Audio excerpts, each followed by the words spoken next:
With you, I thought it'd be different. But it's more of the same.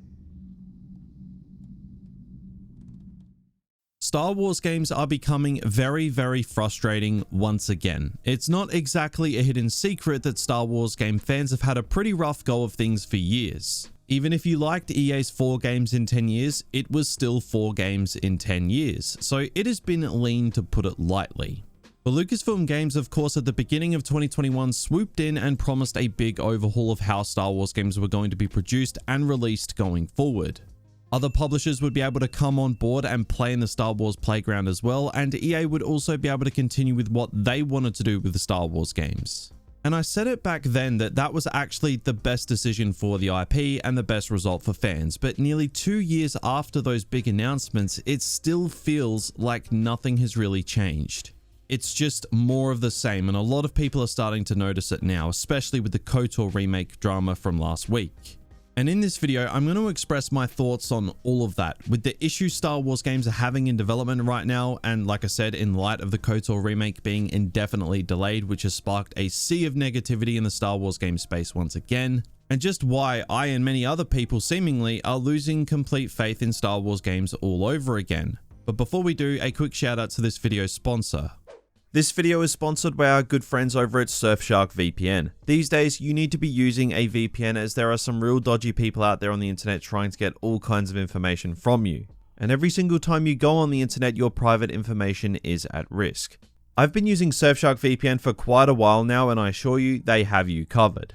On top of keeping my private information protected, Surfshark VPN allows me to access US Netflix because Australian Netflix absolutely sucks. And in just a few clicks, I'm in the States and can actually watch something decent. You can also just keep up with news from your home country if you're traveling by setting your location to your home country. Combine all of this with the fact that you'll be keeping yourself safe from hackers and all your private information will be safe and secured, even if you're on public Wi-Fi. And you can even share one account with your friends as you can use unlimited devices off the one subscription. Seriously, if you can spend money on countless overpriced streaming fee subscriptions, then a dirt cheap subscription fee for maximum protection online is a complete no-brainer. But lucky for you guys, Surfshark is hooking you up with 83% off and an extra 3 months for free when you use the code AussieJedi through the link down in the description below. So check it out, get yourself protected online, and a big thank you to Surfshark VPN for once again sponsoring the channel. So it's been nearly 2 years since the announcement of Lucasfilm Games taking over and overseeing Star Wars games and EA losing the exclusive rights to Star Wars. That's right, nearly 2 years, and nothing has really happened besides more and more single player games getting announced and more single player games hitting development trouble. That is about all that has happened since then. Yes, you can argue that LEGO Star Wars: The Skywalker Saga came out in that time frame, but it only did because it got delayed like 4 times. It was supposed to come out way before the game-changing announcements from Lucasfilm Games. It was supposed to come out sometime in 2020. In a way, we were actually lucky that it hit so much trouble, or we would have gone over 3 whole years without a Star Wars game. And Star Wars Hunters, is that game even out yet? Is it still in development? I have no idea at this point, and I don't think the people making the game know either. And throw in all the issues that have been getting reported on with Star Wars Eclipse. Apparently, that game's development process is an absolute nightmare as well. We got this awesome cinematic trailer, then almost straight away, boom, development issues and negative press. And on top of that, an apparent delay into like 2027 or 2028.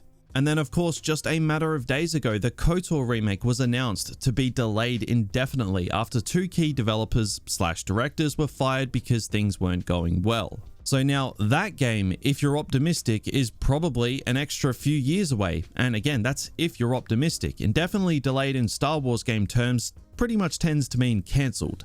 Like, I would be very shocked if this game actually comes out. So where does that leave us? Well, Jedi Survivor looks to be coming out sometime early next year. Apart from that, there's not really much going on.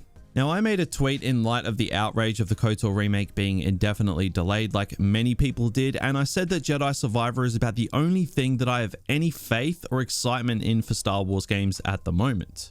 And that is still true. It's about the only thing I'm looking forward to right now because of 4 main reasons. 1, we've actually seen something for it.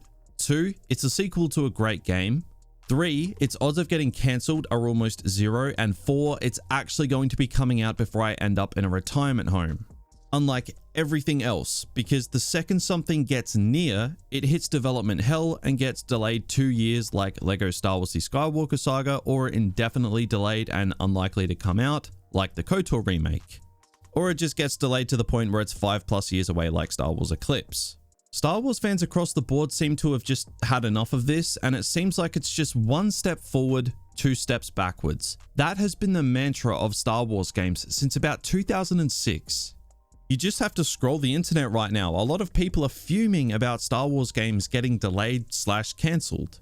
So many people are just seeing this as more of the same, and I tend to agree. And that's why I'm making this video, because it is really frustrating.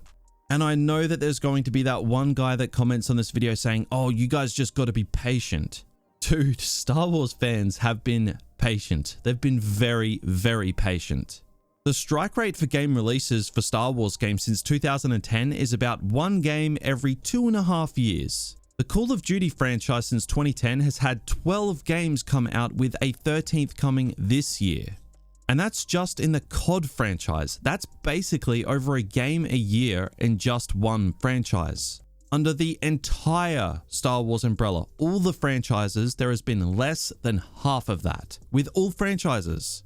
So telling Star Wars fans to be patient with games is the last thing you should be saying to them, because they have been. The frustration is more than justified. Now, don't get me wrong, the slate of upcoming Star Wars games is promising. Mainly if you don't like multiplayer games, because there's absolutely nothing there. But we do have the Ubisoft open world game. That's probably 3 to 4 years away still. We've got Amy Hennig's Star Wars game, again, probably 3 to 4 years away. The Respawn FPS and RTS game. We don't really know much about those, but are probably going to be just more single player games, and again, are probably going to be a few years away. And Star Wars Eclipse, probably like 5 to 6 years away. Everything is just so far away, and things seem to be getting further away instead of getting closer. Like, that's not how time works. Because the second something actually gets closer, like the KOTOR remake, there's a setback. And we know Star Wars games have a notorious reputation for being cancelled. How many of those games coming are going to have that same fate? I can't remember the exact statistic, but I believe there has actually been more cancelled Star Wars games in the past 15 years than there has been released Star Wars games, which is just madness. And it looks like the KOTOR remake is in the box seat for that to happen again after what's happened in the past week.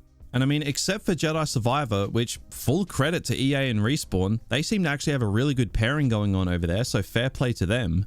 But a lot of people are wondering why a company like Aspyr Media, a company known for making game ports, is remaking one of, if not the best RPGs of all time.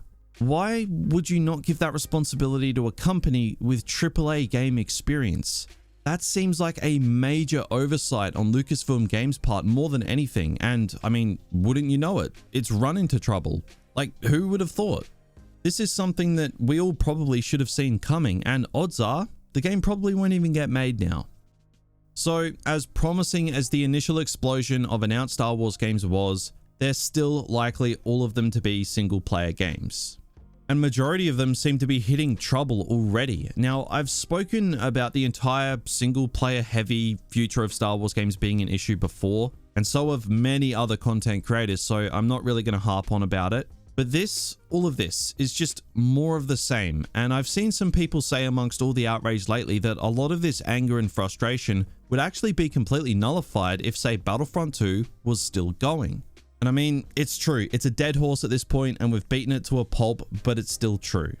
The slate of Star Wars games coming up being basically just single player and single player only is a problem in of itself, mainly given that the only multiplayer game we're actually going to have in that run is a live service game that was cancelled over 2 years ago. Because it doesn't look like there's even one multiplayer Star Wars game on the way, and no, Star Wars Hunters does not count. It's not looking great. Again, my faith in Star Wars games right now, and seemingly a lot of people, begins and ends with Respawn and Jedi Survivor. That's it. Everything else, I'm almost expecting the worst at this point, and I'm clearly not alone given what I am reading online. But guys, what do you think of everything going on with Star Wars games right now? All the drama, all the bad hype, let me know. If you enjoyed this video, be sure to drop a like on it, subscribe to the channel, as our one hope, Jedi Survivor, is creeping up on us, and I can't wait for that game. But that is going to do it for me today. Thank you for watching, and take care.